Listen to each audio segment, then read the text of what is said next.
ਕਿ ਕਿੱਥੇ ਟੁਰ ਪਿਆ ਏ ਸੋਹਣਿਆ ਓਏ ਨੱਥੇ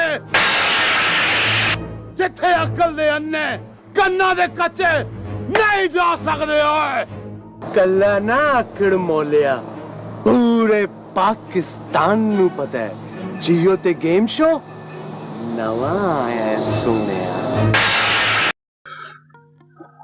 Well, you guys just saw the clip. That's pretty good acting effort for somebody who's never acted. So did he act when he was presented in front of the investigation team? Who knows? But a fact about left-handers, that they use the right hemisphere of the brain, which is the creative side. So they're pretty much when the thinking process is from the right side, the creative side. So they're pretty smart people, the left-handers. And Waz was hardcore left-hander. He did all his good and the dirty things from his left hand.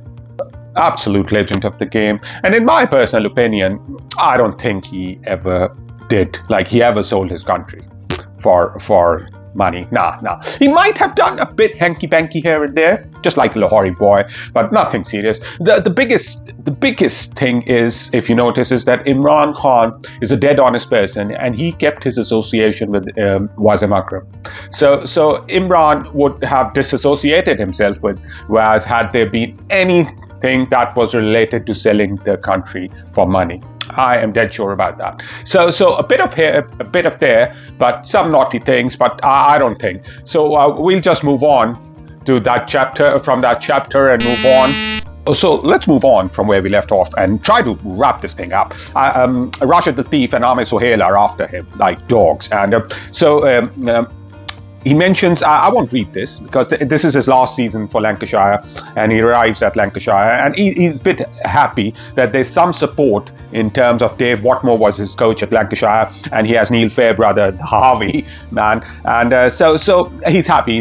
At least he has, because with the Pakistan side, they were like.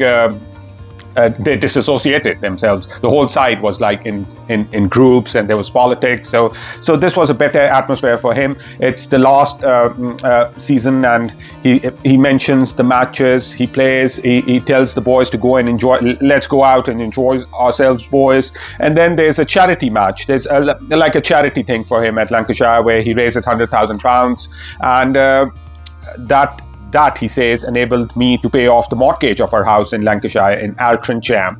After nearly 15 years of first-class cricket, I finally had a bricks and motor asset to show for it.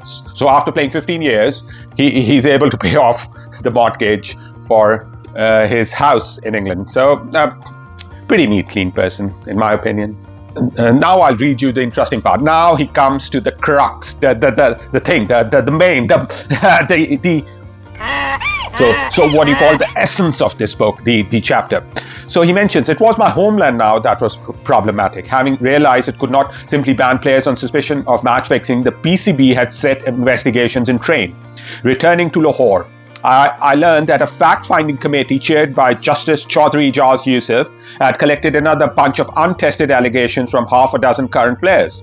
The most significant of which for me was an affidavit from Ataur Rahman claiming I had offered him a purse of rupees 3 to 4 lakh for doing a favour, viz. To bowl badly in the last match of that 1994 ODI series in New Zealand, in line with arrangements made by Salim Malik and Ijaz Ahmed. So he gives it, there's no proof, but Ataur Rahman signs an affidavit and says that Wasim Akram offered him a purse of 3 to 4 lakhs for bowling badly, and which was like the deal was done by brokered by Salim Malik and Ijaz Ahmed, who are basically relatives, are married to sisters, two sisters, not one. Sorry.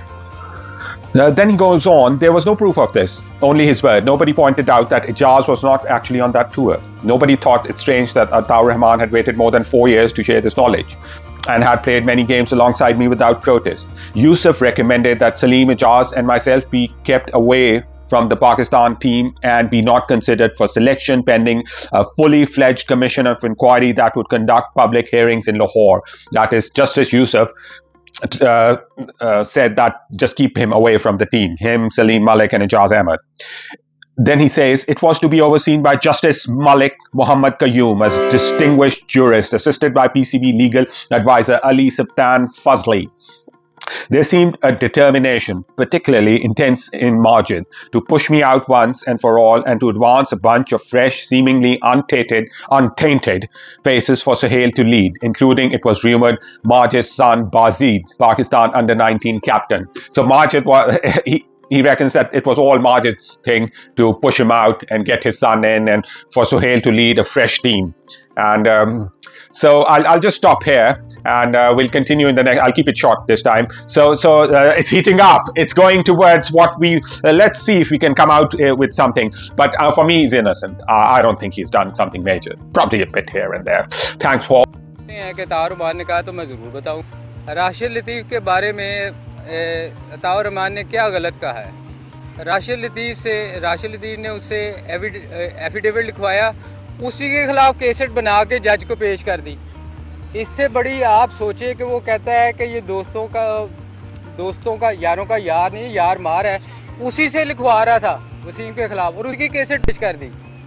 तो ये उसने क्या गलत कहा? उसने कहा कि बोरी बंद लाश मिलेगी, तो ये सबको कहता था। वो राशिद लतीफ़ MQM का नाम लेता था, वो कहता था जो है अल्ताफ़ मेरा बाप है। अब क्यों नहीं कहता मेरा बाप है?